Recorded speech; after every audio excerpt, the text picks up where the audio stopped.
esta mañana.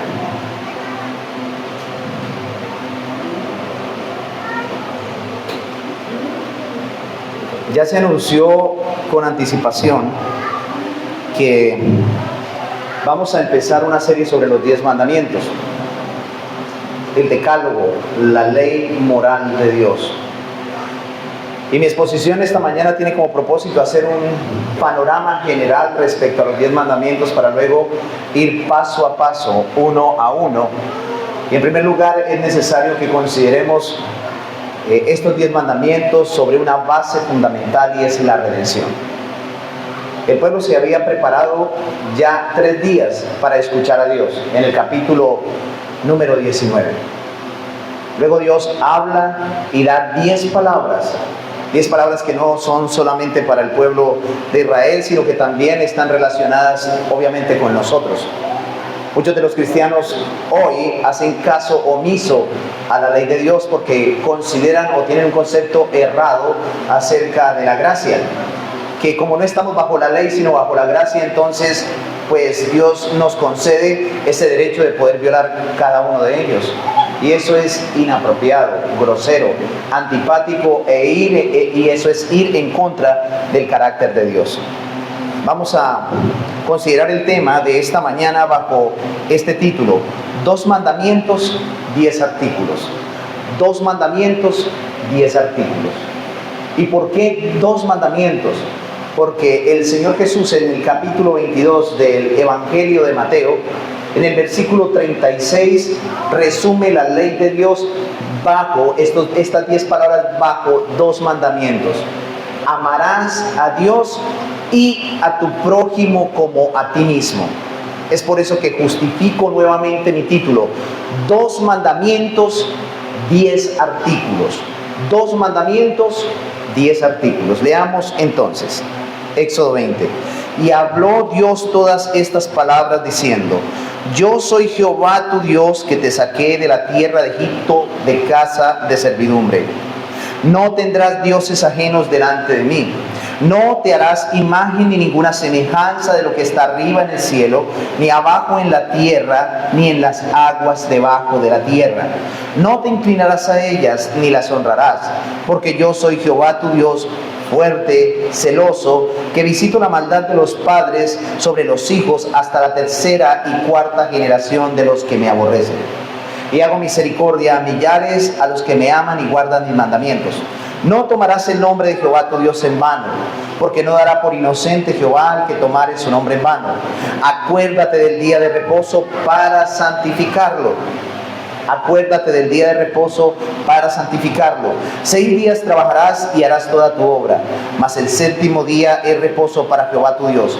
No hagas en él obra alguna, tú, ni tu hijo, ni tu hija, ni tu siervo, ni tu criada, ni tu bestia, ni tu extranjero que está dentro de tus puertas. Porque en 6 días hizo Jehová los cielos y la tierra, el mar y todas las cosas que en ellos hay, y reposó en el 7º día.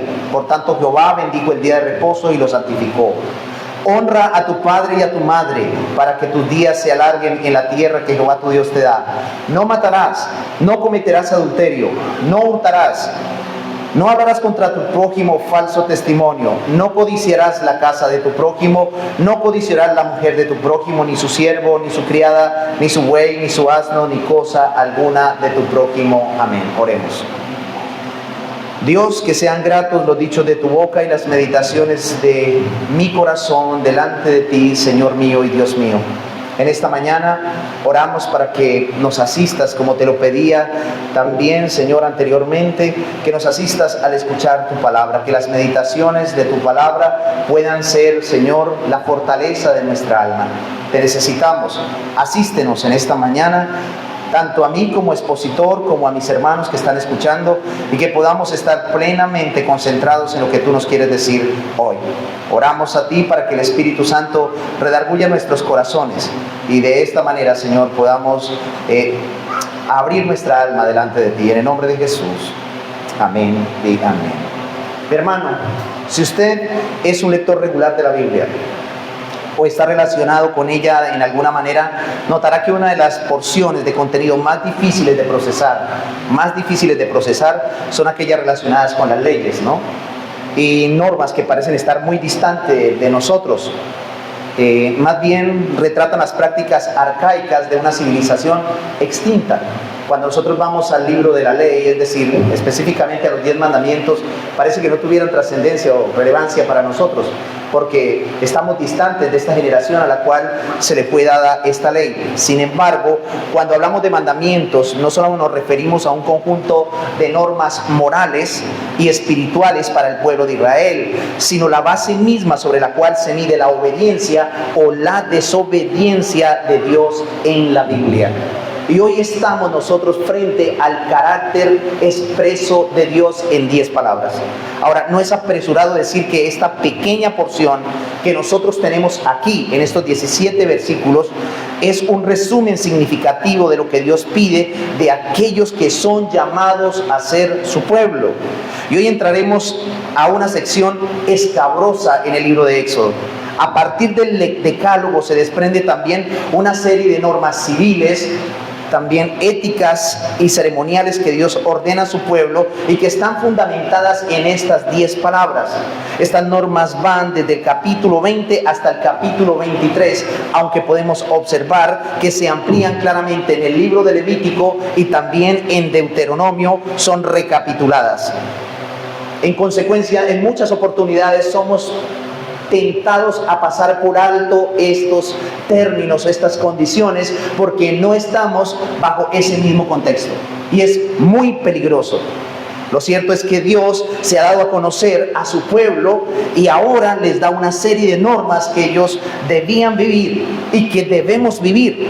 Porque no solamente es para ellos, recordando el principio de 2 Timoteo capítulo 3, el versículo 16, que dice que toda la escritura es inspirada por Dios y es útil para enseñar, para redarguir, para corregir, para instruir en justicia.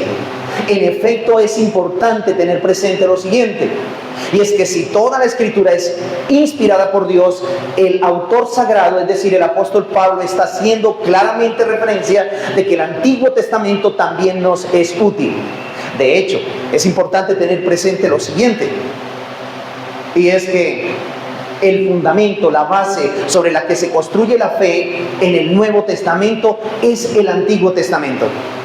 Es decir, que para Pablo, Pedro y todos los autores canónicos, el Antiguo Testamento fue el fundamento sobre el cual también se construye la fe cristiana y la ética. Esto es importante. Entonces, no es simplemente una serie de normas. No, esto tiene que ver con algo importante, y es con la adoración. Somos su pueblo, y como podemos observar aquí en Éxodo capítulo número 20, el versículo número 1 y el versículo número 2, Dios habló, el Elohim, el Dios Trino habló, se pronunció sin ningún mediador inicialmente, y habló al pueblo y le dio 10 palabras, pero le recordó bajo qué condición se encontraban antes de darles esas 10 palabras. Por lo tanto, él no les dice, mire, el primer mandamiento es este: no tendrás otro Dios.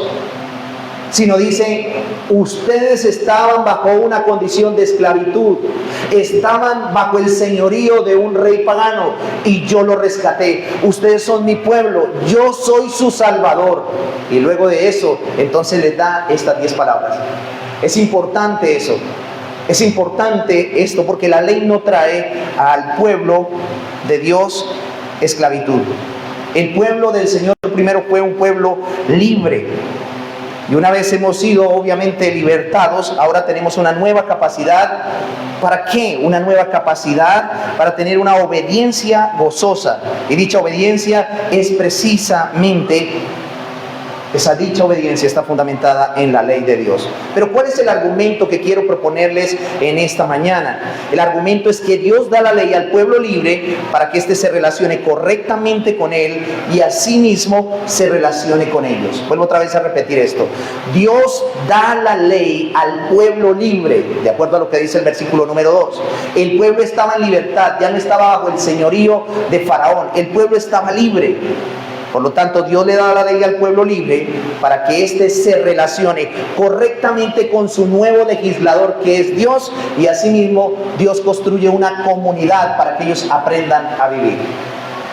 Veamos entonces el desarrollo de eso a la luz de los siguientes encabezados, que son, entre otras cosas, la manera en que también Jesús, como lo dije al principio, resumió la ley, en amar a Dios sobre todo y a nuestro prójimo como a nosotros mismos. Mateo capítulo 22, versículo 34 al 39. Por lo tanto, nuestro primer enunciado es el siguiente. En primer lugar, vamos a ver la ley y la relación con Dios.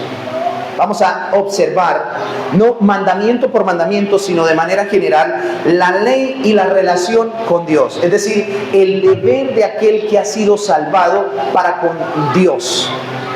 Y aquí está claramente implícita la cruz de Cristo. Primero vamos a ver el deber, por lo tanto vamos a examinar los mandamientos de manera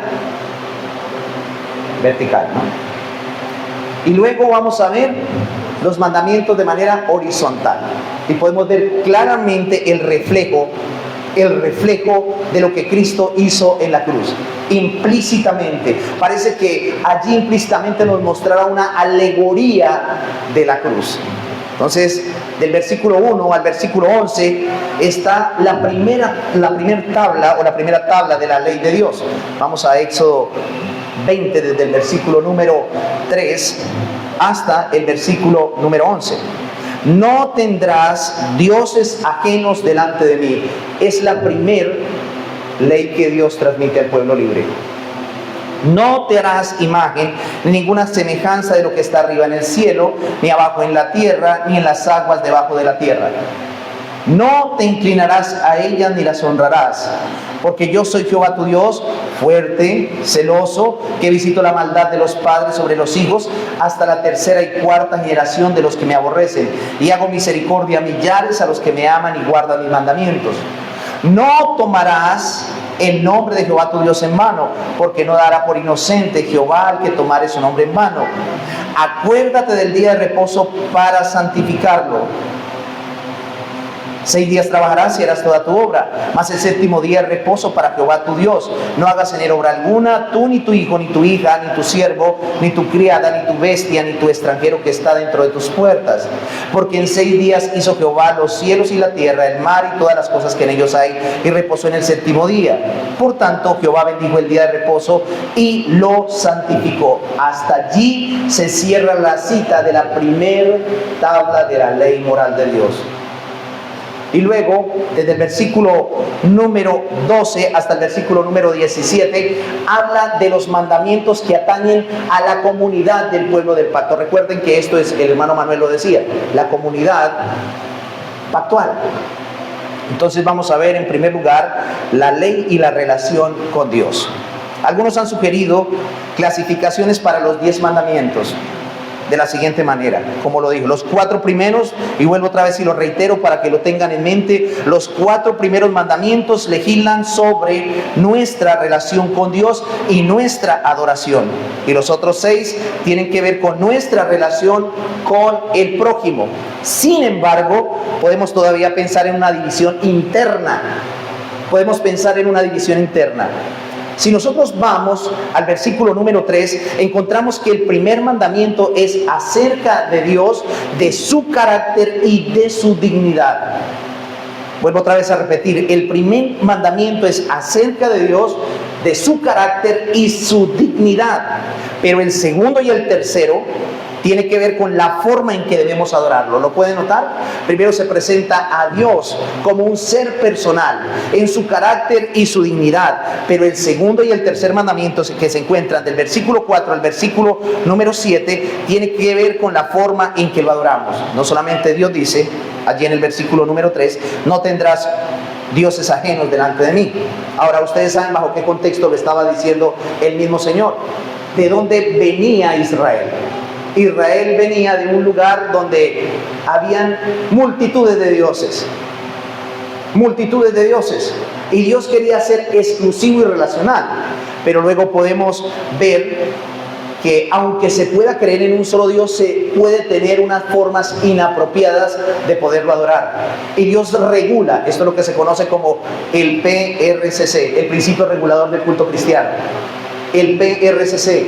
Es decir, cómo nosotros debemos adorar. Dios regula nuestra adoración, no simplemente sincera. Si ustedes recuerdan, cuando estaban Israel en los tiempos de los reyes, muchos de los reyes quitaron los lugares altos, o más bien los ídolos de los lugares altos, sin embargo dejaron los lugares altos. Y en esos lugares el pueblo de Israel iba a sacrificarle a Dios, al Dios de la Biblia, una adoración de manera inapropiada.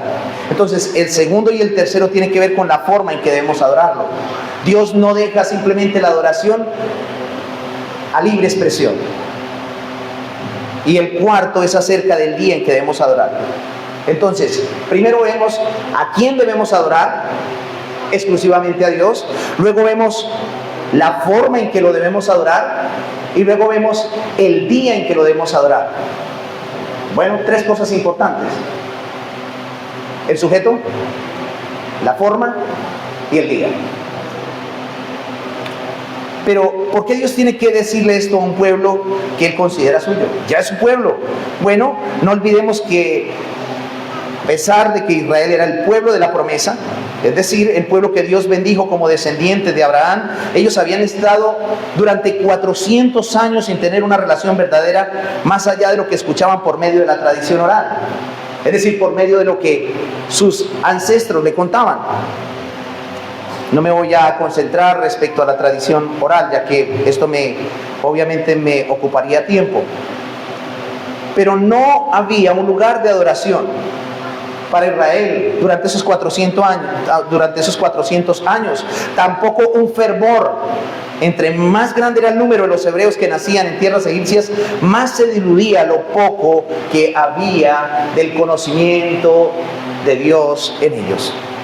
Así que Dios ve la necesidad de sacar de sus mentes cualquier idea equivocada. Y por eso dice: no tengan otro Dios. Yo les hablo, sí, yo soy Jehová su Dios. Su Dios, ustedes son mi pueblo, ¿sí? Pero Dios quiere sacar de las mentes de ellos toda idea equivocada de una deidad, pero también de cómo debían adorarle, pues era muy posible que ellos se vieran inclinados a hacerlo como lo vieron por muchos años en Egipto, o como los egipcios adoraban. Del mismo modo, la tierra donde iban a ir, Canaán, era también caracterizada, ¿por qué? Por la adoración a Baal, Astarte y múltiples dioses. Recuerden que este libro, el Pentateuco, fue dado para una generación que iba a poseer la tierra prometida. Sí, obviamente Dios le habló a los padres, pero estos 5 primeros libros eran la preparación clara. ¿Para qué? Para esa generación que iba a poseer la tierra prometida. Y salían de un lugar de adoración pagana a llegar a otro lugar de adoración pagana. En efecto, en esa transición tenían que conocer quién era Dios y además cómo debían adorarlo y el día que debían adorarlo, porque allá también iban a estar bajo las mismas condiciones de ser tentados a caer en el paganismo. Y de hecho pasó. Si ustedes miran el libro de los Jueces, pueden contemplarlo, pueden percibirlo. En Egipto se creía que el poder de una nación, escuchen bien, estaba dado por la cantidad de dioses que tenían. Es decir, entre más dioses había, ¿qué pasaba? Más poder tenía la nación.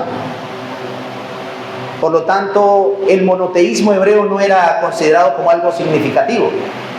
Entre más dioses tenían, más poderosa o más potencial o más potencia era la nación. Pero el Señor quiere que su pueblo entienda que Él es suficiente. Y eso es lo que Dios quiere que nosotros entendamos, que Él es suficiente.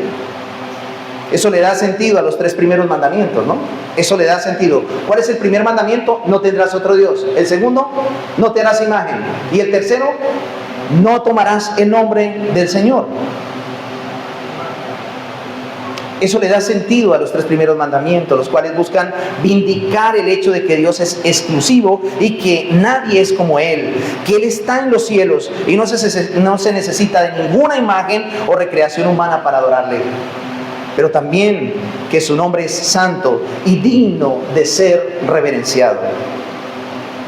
No obstante, Dios no solo es digno de ser reverenciado, Él también es digno de ser alabado y adorado, y por eso su pueblo debe apartar algo, y es un día especial para descansar de toda obra y dedicarlo para meditar y recordarlo a Él.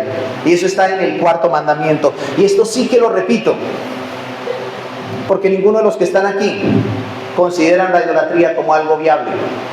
Ninguno de los que estamos aquí consideramos, hoy no voy a ir a culto, pero voy a poner una imagen del divino niño y me voy a adorarlo, me voy a arrodillar, voy a ofrecerle ofrendas. ¿O sí? Creo que ninguno de los que estamos aquí considera eso. Pero nunca decimos, Dios nos libre de violar el día del Señor. Hoy se está celebrando el Día del Padre, ¿no? A nivel mundano. Y algunos se extrañarán, ¿y nosotros quién estamos pintados? Hoy no es el día del Padre, hoy es el día del Señor. Hoy sí es el día del Padre, pero del Padre Dios. Sin embargo, vemos algo interesante.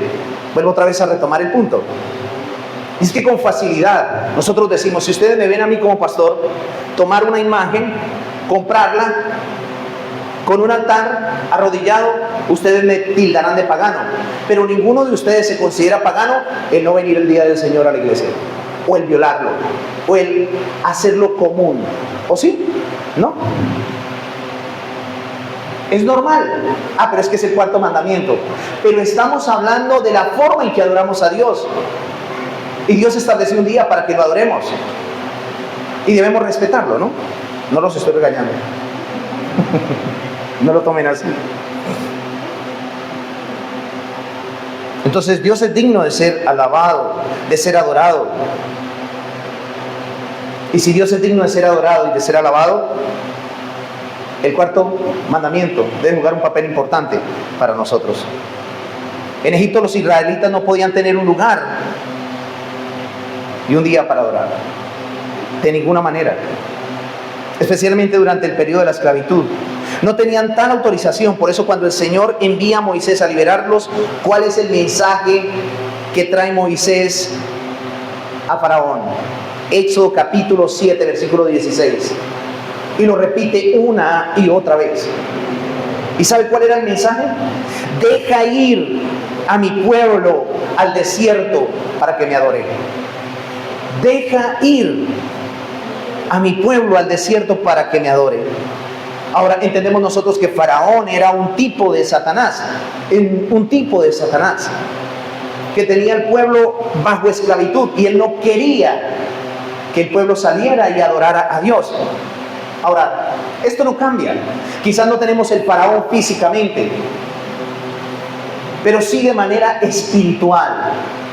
Y podemos observar que el que influencia nuestras mentes y nuestras conciencias para no estar aquí y después de salir de aquí a adorar a Dios es el mismo príncipe de este mundo, que ha minado nuestras conciencias y que nos ha engañado diciendo que la ley fue abolida y que Cristo cumplió la ley, y que en efecto pues yo no tengo el deber de cumplirla.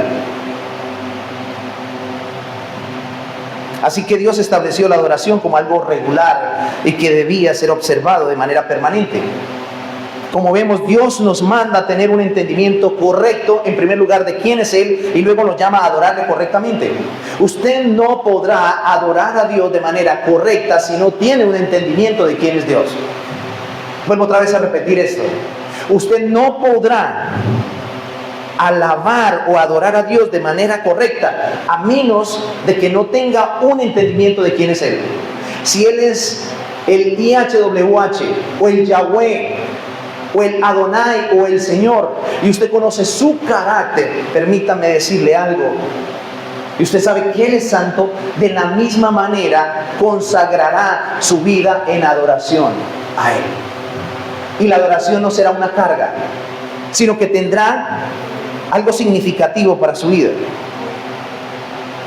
Y ese es el mensaje que Jesús le dio a la mujer samaritana allá en Juan 4, versículo 24. ¿Lo recuerdan ustedes? Jesús da este mensaje a la mujer samaritana. Dios busca adoradores. Eso lo dice Juan 4, 24. Pero no busca cualquier adorador, sino Dios busca adoradores que le adoren en espíritu, es decir, en cualquier lugar, pero también en verdad, es decir, con el conocimiento correcto. No es suficiente adorar a Dios en cualquier lugar sin tener un conocimiento apropiado. Debo tener un conocimiento correcto. Y para tener un conocimiento correcto, tengo que ir a la ley de Dios, a su palabra, para saber cómo lo voy a adorar. Es posible que estemos pensando que eso está lejos de nosotros, que después de todo nadie es politeísta aquí, ¿no? ¿O sí? ¿Hay alguien que es politeísta? Ninguno de los que están aquí es politeísta, ¿no? Y nadie tiene imágenes en su casa, pero la verdad es que incluso hoy, de este lado de la redención, de este lado en el nuevo pacto, todavía podemos caer en una adoración falsa, que parte de un concepto falso de quién es Dios. Cuando las personas empiezan a excusarse conmigo, pastores, ¿qué tal cosa? Pastores, ¿qué tal otra? Vaya y hable con Dios, porque usted no puede buscar la aprobación mía. Es ¿qué le dice Dios? Es que me voy de paseo el próximo domingo, pero no tengo dónde congregarme. Usted sí me da permiso. Todo el permiso que quiera. Todo el permiso que quiera. Claro que sí. Humanamente yo le puedo decir eso. Pero lo más adecuado es decirle, vaya y pregúntele a Dios a ver qué dice. Entonces, y lo decía Juan Calvino, como humanos tenemos la tendencia a fabricar ídolos. Nosotros, de manera natural, somos fabricantes de ídolos. Y además de eso somos artistas para construir una adoración falsa. Es decir, de manera subjetiva consideramos que eso es bueno sin ir a la ley de Dios. Es peligroso pensar de esa manera, porque somos tendientes o tenemos la tendencia de fabricar ídolos, incluso de aquellas cosas que Dios nos da como bendición. Y eso es pecado. Eso es pecado. Pecamos también cuando somos livianos para referirnos a Dios, cuando no consideramos que Él es santo y digno de ser reverenciado. Y eso está relacionado con el tercer mandamiento. ¿Qué dice el tercer mandamiento? Ustedes lo tienen allí, por favor, mírenlo. No tomarás el nombre del Señor tu Dios en vano. Y cuando veamos el tercer mandamiento, vamos a enfocarnos en lo siguiente, ahora en nuestra forma de adorar. Muchas veces ni siquiera abrimos la boca, y si la abrimos, no estamos pensando en que estamos adorando a Dios, sino simplemente balbuceamos sin sentido. Ni siquiera examinamos muchas veces los himnos que vamos a cantar, sino que nos dejamos llevar por la melodía y cantamos porque los demás cantan, pero no reflexionamos. Tomamos el nombre del Señor en mano de la siguiente forma. El director de culto dice, vamos a cantar, sembraré la simiente preciosa. Y de repente usted empieza a cantar, sembraré mientras viva, dejaré el resultado al Señor, pero ni siquiera evangeliza. Está tomando el nombre del Señor en mano, porque está prometiendo algo que no va a cumplir. Y hay la importancia de que cuando estemos en el culto, abramos los himnarios, cantemos con sentido y con nuestro entendimiento, porque somos seres racionales, no animales irracionales. A veces somos livianos en nuestra forma de expresarnos a Dios, y lo vemos en nuestro diario vivir, ¿no? ¿Se murió alguien? ¡Ah, Señor! Eso es tomar el nombre del Señor a la ligera. ¿Se machucó el dedo? Señor. Estoy sustituyendo una grosería por un término que no es adecuado hacerlo. Eso lo vamos a ahondar cuando veamos nosotros cada uno de estos mandamientos. Pecamos cuando creamos atajos o imágenes terrenales de Dios, cuando personas, momentos o lugares los consideramos como mediadores de comunión con Él. Allí estamos pecando, pero sobre todo pecamos cuando no consideramos el apartar un tiempo y un espacio para consagrarnos a la meditación y a la contemplación del Señor. Estamos pecando. Dios espera que su pueblo, y vuelvo otra vez a reiterarlo nuevamente, Dios espera que su pueblo aparte un día de cada 7 para reconocer que Él es su proveedor y que provee lo que es necesario para poder dedicarnos a Él. Este no es el día de salir a hacer fiestas. Este no es el día para reuniones, muchas veces de conjuntos residenciales, ni de picnic. Uy, tan exagerado. Es que usted está hablando de la letra de la ley. Mucho más que hoy tenemos el espíritu de esa letra. Y el espíritu de la letra va más allá de lo físico. Más allá de lo físico.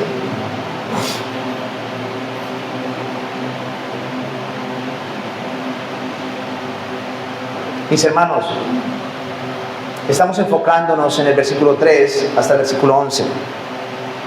Estos no son mandamientos que debemos considerar abolidos, de ninguna manera.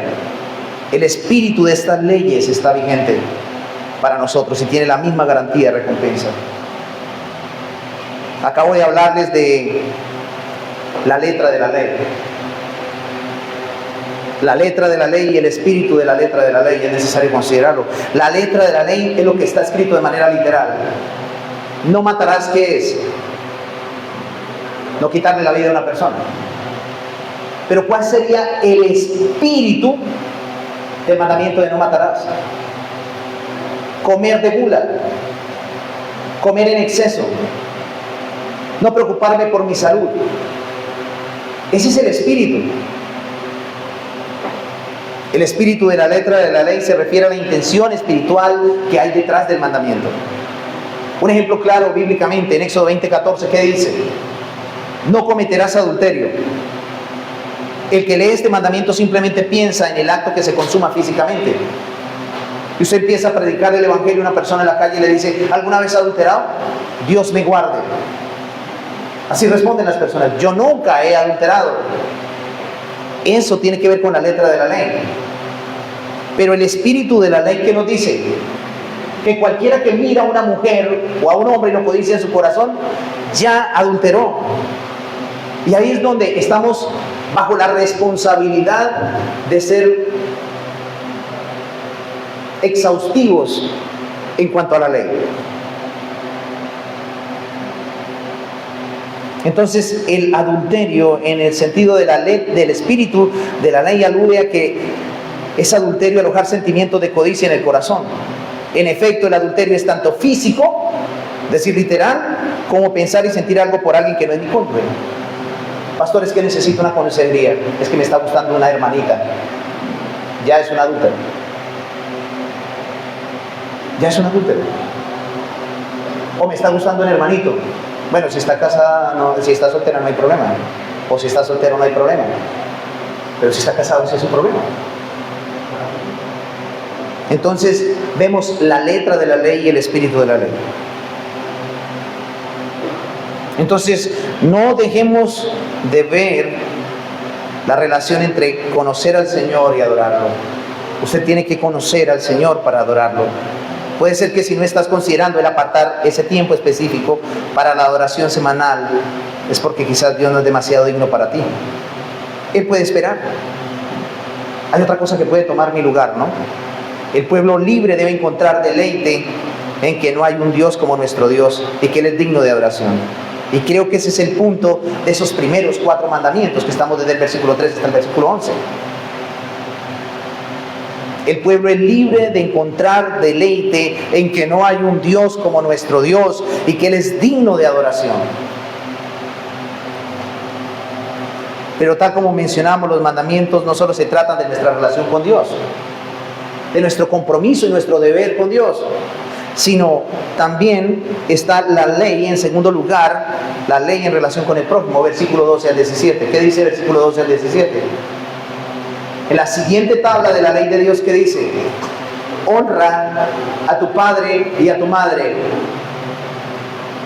En la primera tabla hay 4 mandamientos, en la segunda tabla hay 6.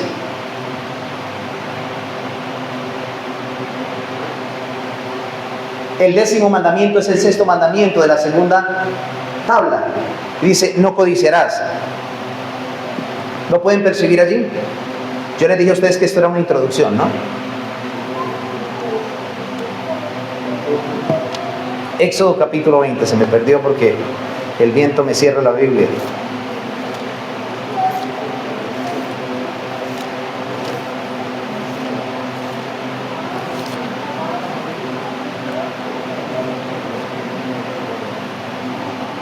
honra a tu padre y a tu madre para que tus días se alarguen en la tierra que Jehová tu Dios te da. No matarás, no cometerás adulterio, no hurtarás, no hablarás contra tu prójimo falso testimonio y no codiciarás. Entonces aquí está la ley y la relación con el prójimo. No solamente ellos tenían que adorar de manera personal a Dios, ¿cierto? Cumpliendo con estipulaciones que Él había establecido, que eran 4, sino que además ellos tenían que convivir como una nación. Y por eso le da esos otros 6 mandamientos. Ellos necesitaban una vida espiritual, pero también formas correctas de relacionarse entre ellos. No solamente, no, yo vivo de adoración, pero es que a este hermanito lo masco, pero no lo paso. Perdón. Si tú dices que amas a Dios, pero no mascas al hermano, entonces desconoces a Dios. Porque para poder amar a tu prójimo, primero tienes que amar a Dios. Y eso es lo que el texto bíblico nos dice en el Nuevo Testamento. Yo he escuchado, hermanos, que me caen. Hay que predicarle el evangelio, darle las malas noticias, ¿no? Entonces ya lo dijimos, los 4 primeros mandamientos definen nuestra relación vertical con Dios y los otros, nuestras relaciones horizontales.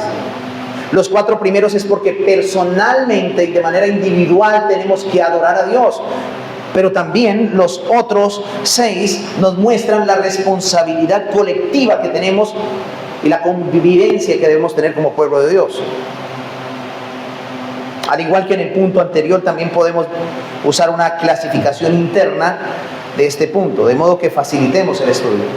Pudiéramos pensar, por ejemplo, en el versículo 12. Vayan al versículo número 12 de Éxodo 20.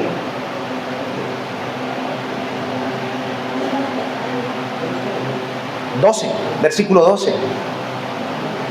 Allí habla de las relaciones familiares. Honra a tu padre y a tu madre. Habla de las relaciones familiares. Versículo 13, luego 15 al 16. Habla de las relaciones sociales. Dice, no matarás. Luego el 15, no hurtarás. Luego el 16, no hablarás contra tu prójimo falso testimonio. Entonces, versículo 13, luego el 15 al 16 habla de las relaciones sociales. O sea, era un pueblo que estaba conformado por familias, pero también era una sociedad, así como nosotros somos hoy aquí, una nación. Entonces hay relaciones sociales. Dentro de las relaciones sociales, el primero es no matarás, el segundo es no hurtarás y el tercero es no mentirás. Y luego relaciones con la propiedad privada. ¿Cuál es? Versículo 14, no cometerás adulterio. Y versículo 17, no codiciarás. Eso tiene que ver con la propiedad privada. Así está estructurada internamente la ley. Entonces el propósito no es otro, sino proveer al pueblo los parámetros relacionales de modo que la dignidad humana sea preservada.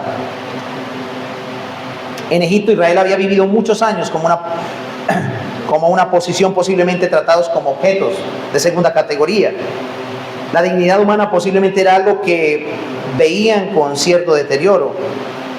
Asimismo, el ser esclavo le llevaba a un anhelo permanente por posesiones y bienes que inflaba la avaricia y el deseo de obtener cosas como algo fuera de lugar, ¿no? Ellos iban a tener lo que no habían tenido allí en Egipto. Iban a tener cosas. De hecho, salen cargados de riquezas de Egipto. ¿Se imaginan ustedes no tener algo y luego de tenerlo, codiciarlo? Fuimos libres, pues entonces matemos. Somos libres, entonces robemos. No, espérense un momentico. Ustedes son una sociedad santa. Enfoquémonos entonces en cuanto a las relaciones familiares. El versículo 12. Honra a tu padre y a tu madre. Y honrar no solamente tiene que ver con el respeto, sino con el sustento también. Cuando son ancianos, eso dice el espíritu de la ley en el Nuevo Testamento. Pero específicamente, literalmente, el Señor manda a respetar el orden de autoridad establecido. Pues aquellos que no aprenden la obediencia a los padres terrenales, ¿cómo pudieran ejercitar obediencia a Dios en los cielos? O incluso, ¿cómo pudieran obedecer otro tipo de autoridades, como las autoridades civiles? Si usted no es capaz de obedecer a sus padres, y estoy hablando directamente a los niños y a los jóvenes, si usted no tiene esa honra y ese respeto por sus padres, pues va a desafiar todo tipo de autoridad. En cuanto a las relaciones sociales, y voy rápido, ¿por qué? Por el tiempo. En cuanto a las relaciones sociales, versículo 13, 15 al 16. No matarás, volvemos otra vez. No hurtarás y no hablarás contra tu prójimo falso testimonio, es decir, no mentirás. El pueblo debía considerar también, en cuanto a las relaciones sociales, la dignidad de la vida y la integridad moral de sus semejantes. Por eso el Señor les manda a no matar, no hurtar, no mentir o no dar falso testimonio contra nadie. Y estos son pecados que atentan directamente contra la imagen de Dios en el hombre.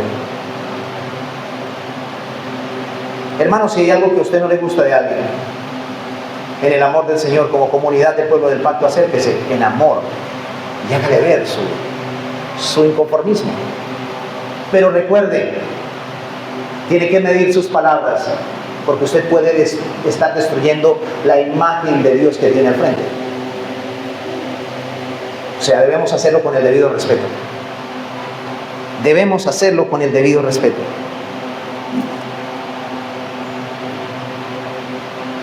Dios es el creador. Hermano, Dios es el creador y debe ser reverenciado, ¿no? No atentemos contra el creador atacando a nuestro hermano. Estamos en una comunidad llena de imperfecciones. Somos un poco de vasos rotos, ayudando a reparar otros vasos rotos.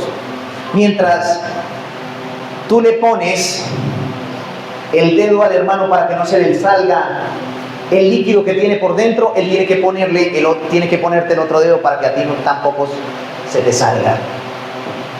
Somos una comunidad con una cantidad de defectos. Somos como un hospital.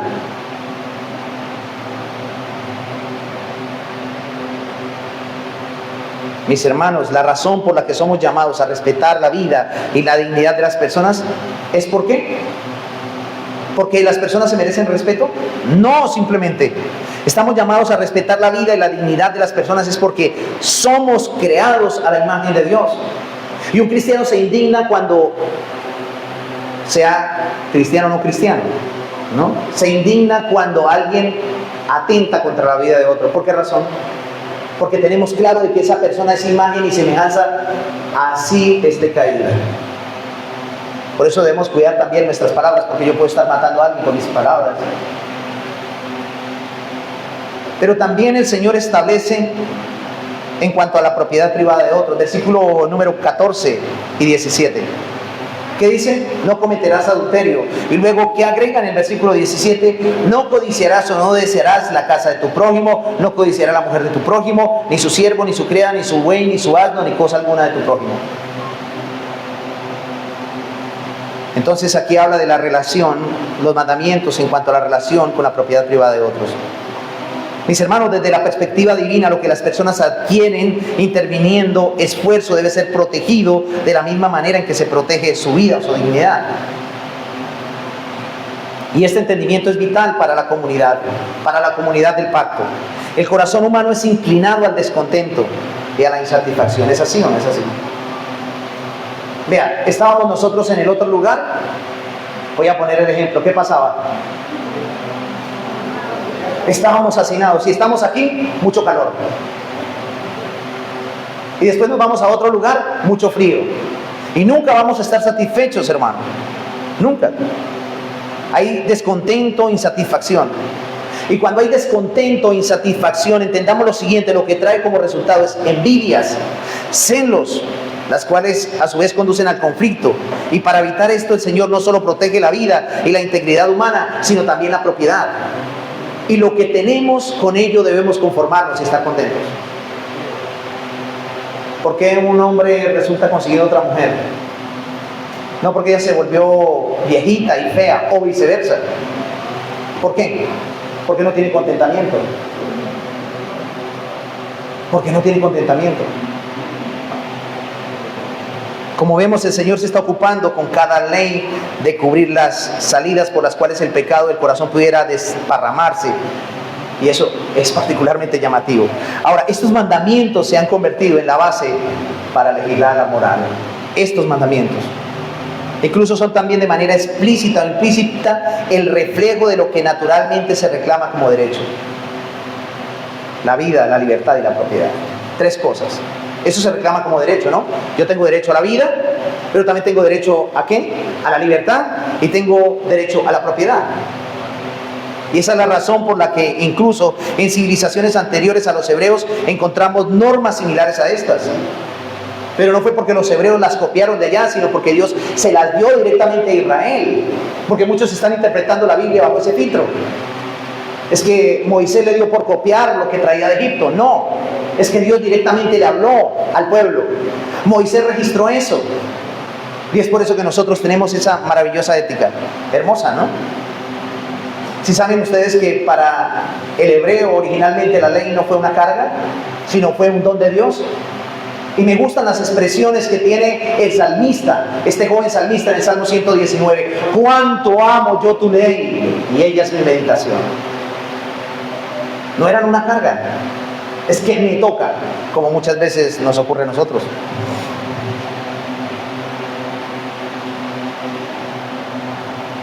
Mis hermanos, la introducción de este código penal hebreo también es un propósito dentro del plan redentor de Dios.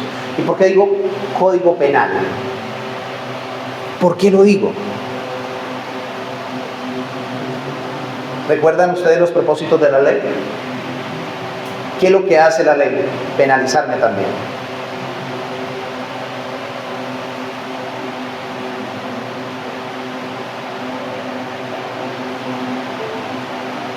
Y digo, ¿por qué esta introducción? Porque son 633 mandamientos que hay, que están sentados sobre estos 10 códigos. Es el código penal, y tenía como, esto estaba dentro del propósito del plan redentor. ¿Y por qué estaba dentro del propósito del plan redentor? Les voy a decir por qué.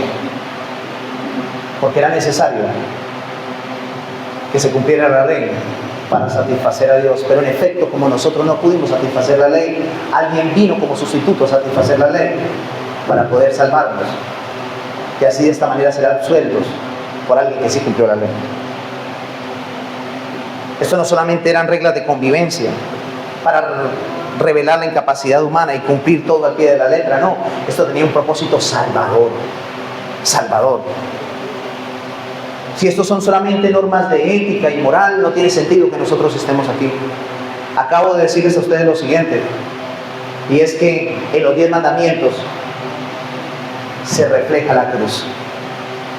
En los 10 mandamientos se expresa también de manera implícita la cruz. Recordemos que todo esto está dado en el marco de algo, y es el pacto que Dios está haciendo con su pueblo. El pacto que Dios está haciendo con su pueblo. Y todavía Él está hablando desde el monte. Y la idea es, si ustedes permanecen en estas leyes, ¿qué le dice en Éxodo 19? Ustedes serán mi especial tesoro, mi pueblo, nación santa. Sin embargo, nadie estaba en la capacidad de cumplir con todos esos preceptos sin violar ninguno. Así que los mandamientos funcionan como la letra escrita que iba a hacer evidente la condición caída y la incapacidad moral humana. Y la pregunta que surge es, ¿para qué? Y la respuesta es, para conducirnos claramente al Salvador, para llevarnos claramente, como ese pedagogo que decía el hermano Manuel en la escuela dominical, a Cristo. Pero la ley se introdujo también, ¿para qué? Para que el pecado abundase. No para que la persona siguiera pecando, sino al ser consciente del pecado, pudiera tener un espectro, un campo más amplio de lo pecador que era. Más cuando el pecado abundó, que dice Romanos 5, 20 al 21, sobreabundó la gracia. Y no es, como sobreabunda la gracia, entonces yo voy a pecar. De ninguna manera. En términos legales, antes de estas leyes, los seres humanos, ¿cómo eran? Eran culpables, pecaron, eran desobedientes, pero no tenían un expediente abierto, no lo tenían. En términos concretos no había algo definido que hubiese violado y por lo tanto podían verse como, entre comillas, no culpables. Sin embargo, ellos se percibían como no culpables, pero delante de Dios sí eran culpables, porque sus conciencias los acusaban. Esa ley natural que había en ellos es la misma que Dios dijo en el monte Sinaí. Es esa misma que nosotros tenemos bajo 10 códigos. Entonces, ¿qué es lo que hace la ley cuando Dios la da? Pone en orden. Lo que hace es poner en orden las cosas.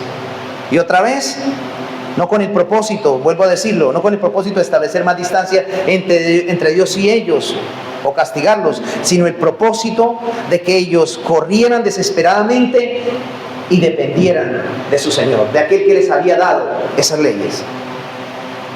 Y es aquí donde aparece el Evangelio, hermanos. Es aquí donde aparece el Evangelio. Porque no podemos irnos sin ver el Evangelio, y es aquí. ¿Sabe por qué? Porque Cristo cumplió toda esta ley al pie de la letra, siendo nosotros incapaces. Él guardó todos los mandamientos y fue declarado justo ante el Padre. Y no porque era culpable, sino porque se cargó o se le imputó a Él nuestras injusticias. Y por eso se volvió ofrenda por nuestro pecado, una ofrenda de amor y gracia, para que una vez descubramos que estamos sin esperanza y corramos a Él. ¿Y qué puedo decir al respecto, hermanos? Bendito sea Dios por su ley, porque ella revela la maldad de nuestro corazón y nuestra incapacidad al mismo tiempo, que nos impulsa a venir rápidamente a Cristo. Por eso hice también, y hacía la pregunta, ¿qué pasa cuando somos expuestos a esa ley expresada en estos mandamientos y no siento ni siquiera un poquito de tristeza por haber violado la ley? Debo sentir temor, debo sentir miedo. Pero sin embargo, la ley para mí es una gran bendición. Y para usted como cristiano debe ser una gran bendición, porque debe hacerlo sentir incómodo, pero lo debe hacer volver a su Salvador, correr tras Él. Ahora, mis hermanos, nuestra relación con estos mandamientos no es en el sentido legal hoy. ¿Por qué? Porque no es en el sentido legal, porque ya alguien legalmente nos puso a cuentas con Dios.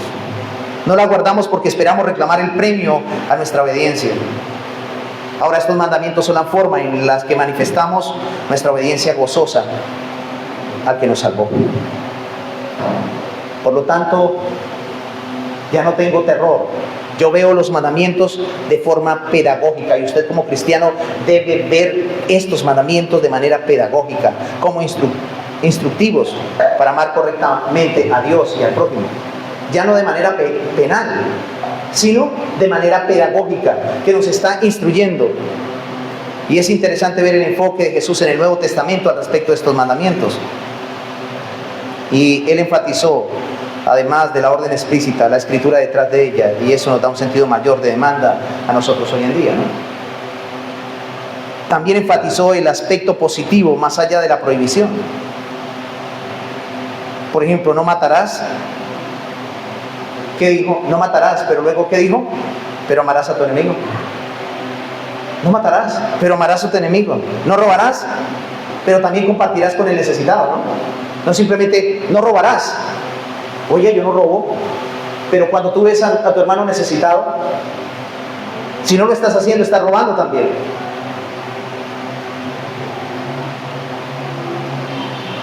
Entonces, todo esto nos puede mostrar que la ley va más allá de la letra, que hay un corazón, un espíritu detrás, y es que podamos reflejar el carácter de Cristo. Es ser realmente el pueblo que Dios quiere que nosotros seamos. Mis hermanos, en lo que nos resta de Éxodo, si usted va capítulo a capítulo, y le voy a animar a que lo lea, usted va a poder encontrar muchas más leyes en primera instancia que parecieran no tener nada que ver con nosotros. Pero el reto es tratar de encontrar el espíritu y la sabiduría detrás de ellas, que es lo que Dios espera de nosotros, de su pueblo. Es lo que Dios espera que nosotros pongamos en práctica. Y para ir cerrando, quiero decir lo siguiente. Para aquellos que no han conocido de verdad y que están en una iglesia y que quizás están desconectados de la realidad, usted dirá, esto a mí no me movió, yo esperaba algo más. Permítame decirle, estos mandatos que usted simplemente leyó que los vamos a explicar durante varios domingos,